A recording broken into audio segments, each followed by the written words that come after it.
sobre el feminicidio y su relación con los llamados delitos de género. Le damos a ella también la bienvenida, nuestro agradecimiento por su gentil participación y pasamos directamente a nuestro tema de debate. ¿Qué es lo que viene ocurriendo en nuestra sociedad y que se muestra en esta grave cifra de feminicidios? ¿Qué cosa es un feminicidio? ¿Qué tipo de homicidio merece que se le califique como expresión de una violencia de género? Sí, primero muchas gracias por la oportunidad. Quería solo precisar que el último texto que he sacado sobre el delito de feminicidio es una coautoría con dos compañeros más, dos profesores de la Universidad Católica, la profesora Cristina Valega Chipoco y el profesor Julio Rodríguez Vázquez, ¿no? Bueno, sobre la pregunta, ¿no? ¿Qué es el feminicidio? El feminicidio es matar a una mujer porque éste incumple un estereotipo de género. La pregunta, claro, que se harán las personas que nos están viendo es ¿de dónde saco yo esa definición? ¿No es cierto? Y para quizás explicar esa definición, yo quisiera trabajar dos temas. Un primer tema referido a qué es un estereotipo de género y a partir de él entender la segunda parte o la segunda cuestión preliminar importante, que es cómo surge el concepto de feminicidio, que nosotros hemos acogido en el artículo 108b del Código Penal, ¿no?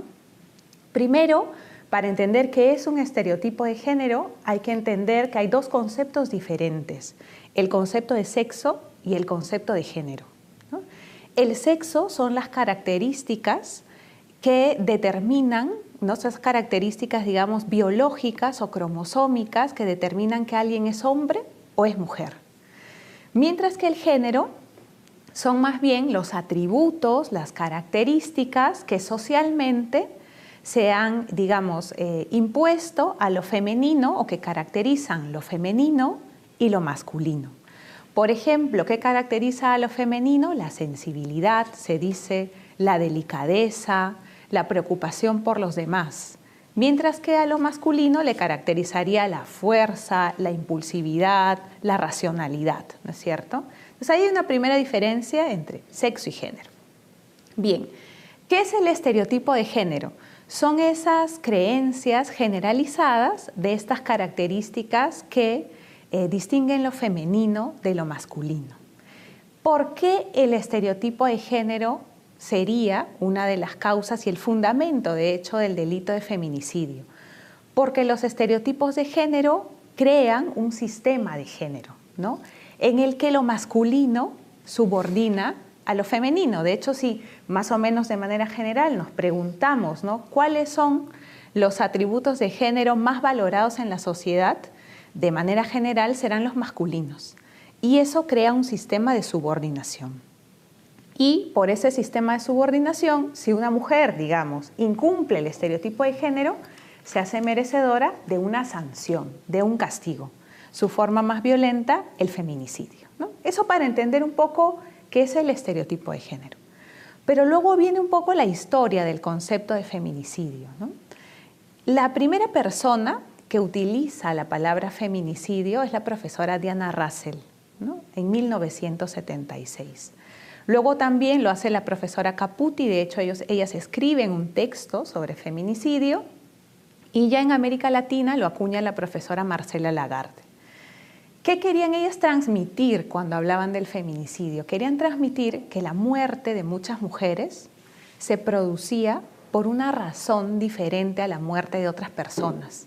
Y era justamente porque incumplían este estereotipo de género. Entonces, ese concepto en el ámbito sociológico visibilizaba ese sistema de género y esa subordinación de las mujeres respecto de los hombres, que era una causa, ¿no?, una de las causas más importantes para que se produzca su muerte.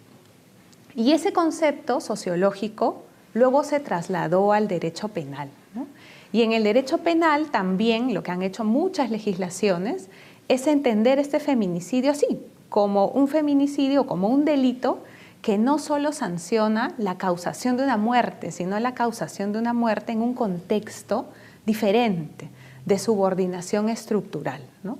Por esa razón, es que yo comenzaba diciendo que el artículo 108b del Código Penal se tiene que entender así, que lo que sanciona es matar a una mujer porque éste incumple un estereotipo de género. Y esa sería la razón por la cual el famoso elemento complicado del artículo 108b, que dice, ¿no?, el que mata a una mujer por su condición de tal, es que ese por su condición de tal debe interpretarse como por el incumplimiento de un estereotipo de género, ¿no? Está todo este bagaje preliminar importante, pero también, y seguro lo iremos conversando después, para interpretar este elemento tenemos otras normas extrapenales que nos dan ese sustento también de entenderlo de esta manera. Importante entonces el contexto en el cual se realiza este homicidio, porque claro, todos se preguntan si ya tenemos un delito de homicidio en el Código Penal, si tenemos formas de homicidio calificado, ¿para qué tener un feminicidio? O si es necesario tener también un tipo penal que trate de la misma conducta pero en relación a los hombres. Creo que ha quedado muy bien explicado que es una necesidad de poner de relieve ese estereotipo machista que ha caracterizado a la sociedad no solamente peruana, sino latinoamericana, históricamente, el que nos permite y nos obliga a hacer esa diferencia. Pero, ¿qué cosa no está funcionando en tu concepto acerca de la posibilidad de que haya efectivamente una prevención de este delito, que de hecho se proyecta en todas las capas sociales? No es que esté radicado en un determinado segmento de nuestra población, sino que se proyecta incluso a los sectores de alto poder económico. ¿Qué podríamos entender al respecto? Sí, a ver, yo solo varios comentarios, ¿no?, en torno a lo que usted ha señalado. Yo les decía y partía diciendo que el feminicidio implica matar a una mujer porque éste incumple un estereotipo de género. Y quisiera agregar que, claro, el primer gran problema ha sido entender, ¿no?, qué se entiende por el 108b cuando dice matar a una mujer por su condición de tal. Ese por su condición de tal, que además de todo este contexto histórico y desde los estudios de género se puede entender, tiene un elemento adicional en el ordenamiento jurídico peruano que nos permite interpretar así el delito. Y es que nosotros tenemos la Ley 30364, que es la ley de prevención y sanción en general de la violencia de género, ¿no?, y de los grupos vulnerables. Y en esa norma, esa ley tiene un reglamento, y su reglamento tiene un artículo 4 donde desarrolla conceptos. Uno de los conceptos que desarrolla es qué se entiende por violencia contra una mujer por su condición de tal. Y dice que por su condición de tal, violencia por su condición de tal, implica la privación de derechos a las mujeres en razón a situaciones de subordinación y dominio. ¿Cómo cuáles, por ejemplo? Como lo que está queriendo decir en realidad, o cómo se debe interpretar esta norma extrapenal y lo que ha querido decir el reglamento de la Ley 30364, cuando habla de esas relaciones de dominio y de subordinación, se refiere a los estereotipos de género. Por ejemplo, ¿no?, y por esa razón, los clásicos ejemplos de feminicidio serían por ejemplo, ¿no? Una mujer tiene una relación sentimental con su pareja hombre, vamos a decir. La mujer termina la relación sentimental, pasa mucho, ¿no?, y la matan. ¿Por qué la mató el hombre?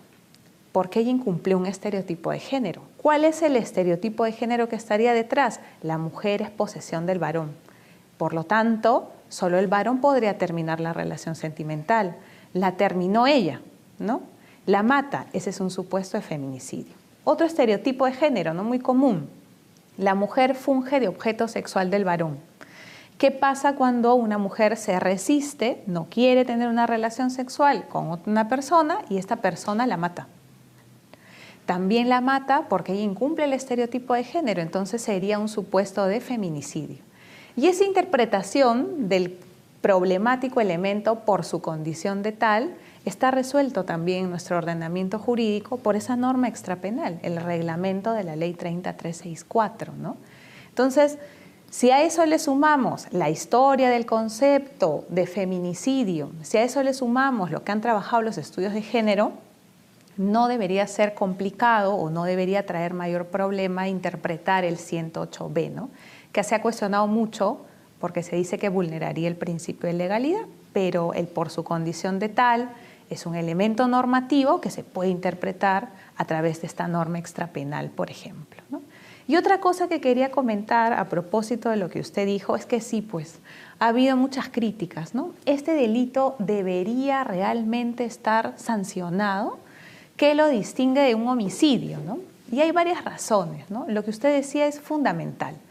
Las personas piensan que este delito se ha creado en razón del sexo de la víctima, y eso no es cierto. El fundamento de este delito, del feminicidio, es mucho más, ese contexto de discriminación estructural. Por esa razón, sí es importante que se reconozca, ¿no?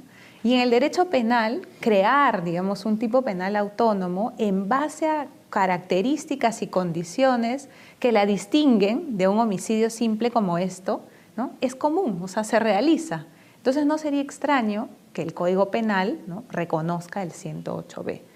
Por último, sobre ese tema, en el sentido de por qué no nos basta el homicidio, por un punto muy importante, porque el feminicidio no solo vulnera la vida, sino también la igualdad material.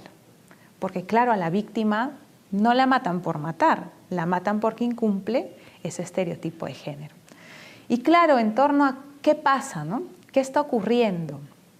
Bueno, yo creo que ahora se visibiliza más el problema de la violencia de género, de los estereotipos machistas, porque hay movimientos también feministas que los han hecho notar más, ¿no? Y hay mucha más concientización en torno a la existencia de esos estereotipos de género. Pero me parece a mí que falta una política pública coherente, contundente, coordinada, que enseñe a los ciudadanos que existen los estereotipos de género y que tenemos que trabajar, evidentemente, por una sociedad igualitaria, ¿no? La preocupación que implica el feminicidio y la violencia en nuestro país está siendo objeto de importantes cambios legislativos. En parte los hemos tratado, pero hay todavía temas que abordar. Volveremos luego de unos mensajes a tener la oportunidad de tratarlo conjuntamente con nuestra invitada.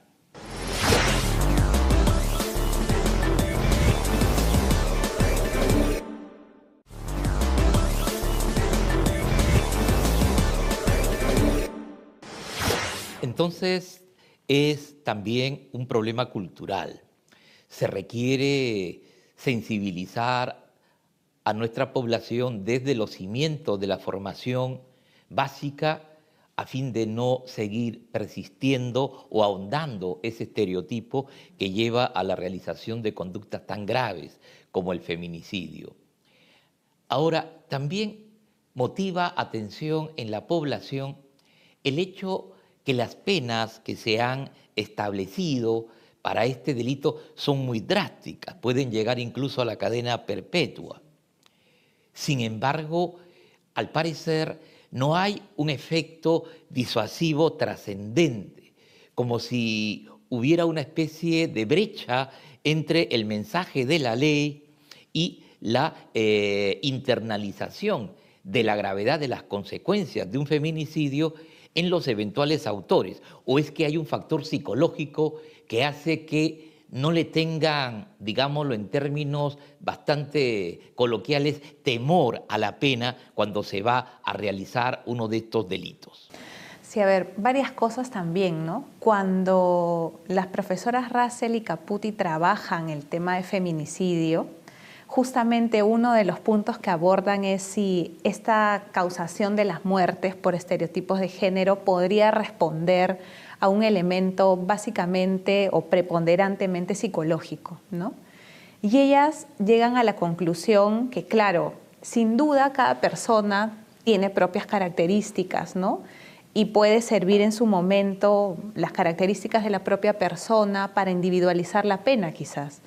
Pero ellas lo que llegan a determinar es que el fenómeno como tal social del feminicidio no responde tanto a un problema psicológico, ¿no?, sino a un problema, como veíamos al inicio, cultural, ¿no?, de cómo se ha internalizado que debe comportarse una mujer y de cómo se ha internalizado que debe comportarse un varón. y de cómo en este sistema de subordinación, si la mujer incumple, quebranta, se sale del molde, pues hay que castigarla, ¿no? Y eso en realidad nos lleva a pensar y nos lleva a trabajar otro tema importante, ¿no? Que ahora en los estudios de género se abordan mucho y se refiere al tema de las masculinidades también, ¿no? Se ha construido un tipo de masculinidad, ¿no? Agresiva, imponente.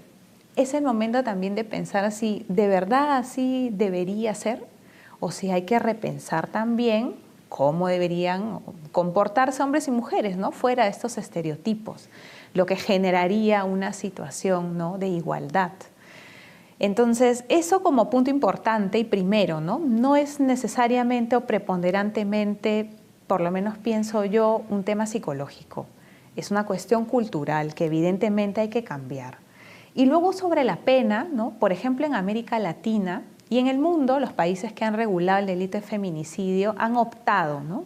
Algunos le han puesto una pena similar al homicidio calificado o al parricidio, ¿no? Que era un poco como lo teníamos nosotros, y algunos le han agravado la pena, que es lo que nosotros hemos hecho, ¿no? Bueno, esa ha sido una decisión en realidad legislativa, pero evidentemente si lo que nosotros estamos buscando es que se reduzca el número de feminicidios, también creo yo que no podemos esperar que la norma penal lo solucione, ¿no? Tiene que ser una política integral. El derecho penal al final interviene cuando ya se produjo el acto, pero evidentemente el Estado tendría que tomar medidas preventivas que acompañen y que en realidad prevengan, ¿no? Como su propio nombre lo dice este tipo de conductas, ¿no? ¿Qué políticas debemos tomar en cuenta para justamente potenciar esa necesidad de cambio cultural? Hasta hace muy poco ha habido un debate que ha trascendido incluso al sistema judicial frente a una iniciativa del Ministerio de Educación por incluir una noción de género en el desarrollo de la currícula formativa. Esta decisión, así como la normatividad preventiva que busca evitar el maltrato y las agresiones, ¿son una vía útil para ello? Bueno, yo considero que sí, ¿no? El enfoque de género va a hacer que los niños, por ejemplo, desde que estén en el colegio, se den cuenta que estas conductas que se han normalizado, porque los estereotipos de género aquí se han normalizado, va a hacer que ellos se den cuenta que no lo son y que lo que crean son situaciones de discriminación, ¿no? Si nosotros, por tanto, utilizamos el enfoque transversal, ¿no? De género en la educación, evidentemente empezaremos a formar personas que entiendan que no hay una igualdad material en la sociedad y que se tiene que trabajar para ello. Ahora, también es importante que, digamos, este currículo o este enfoque transversal de género en la currícula educativa también se pueda utilizar en general para la sociedad, ¿no? Porque las personas, como le decía, hemos normalizado los estereotipos de género, ¿no? Mucho. Por ejemplo, ¿no? Hemos normalizado que en relaciones, por decirlo, de parejas heterosexuales, por poner un ejemplo, ¿no? Se ha normalizado que la pareja varón puede controlar a la pareja mujer, ¿no?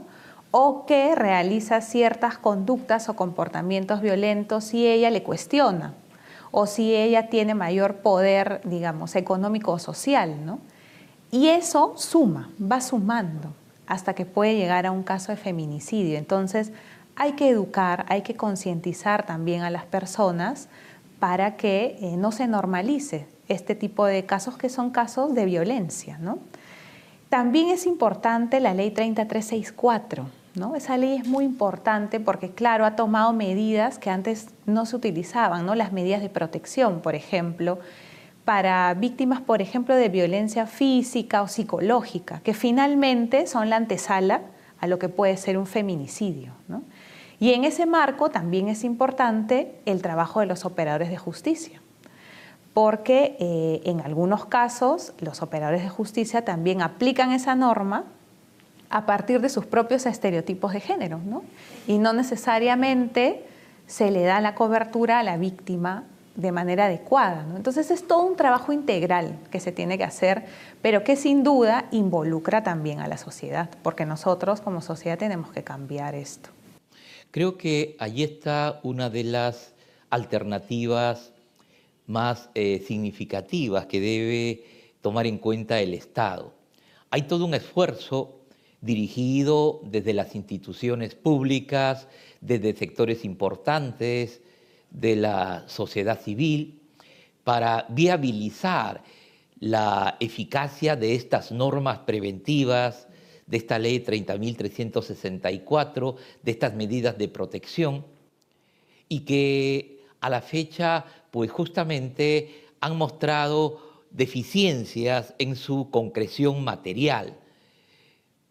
Se han otorgado un número significativo de medidas de protección, pero luego no hay suficientes medios de realización material. No hay patrulleros, no hay policías que puedan estar atentos a la vigilancia o al requerimiento de la persona que, teniendo estas medidas de protección, sin embargo, vuelve a ser hostigada, vuelve a ser violentada por quien ya fue sometido a este régimen. Aquí pues el Estado debe poner su mayor esfuerzo, porque de hecho las cifras que actualmente se vienen dando a conocer muestran ese incremento constante que agota la validez de todas estas formas que finalmente no alcanzan a concretarse en resultados. Yo creo que es un tema que dará mucho todavía por discutir, pero que con la intervención de nuestra invitada se ha podido tener una panorámica muy atinada, concreta y sobre todo integral de lo que representa el feminicidio, de lo que debe de ser una política dirigida a prevenir el maltrato contra la mujer, el significado cultural que tiene este tipo de delitos y que muestra igualmente la ruta de un cambio en la visión de la sociedad y que debemos de ir formando desde las aulas escolares. Doctora Ingrid Díaz, yo quiero agradecerle nuevamente su presencia en nuestro programa y confiamos que no será la primera y última vez que tengamos ese privilegio. Esperamos en una próxima edición poder abordar otro tema de igual magnitud y significado para el Perú. Muchas gracias a usted. Y a ustedes, amigos, mi agradecimiento y mi invitación a una próxima edición de Conociendo el Derecho Penal, aquí en Justicia TV, el canal de los jueces del Perú.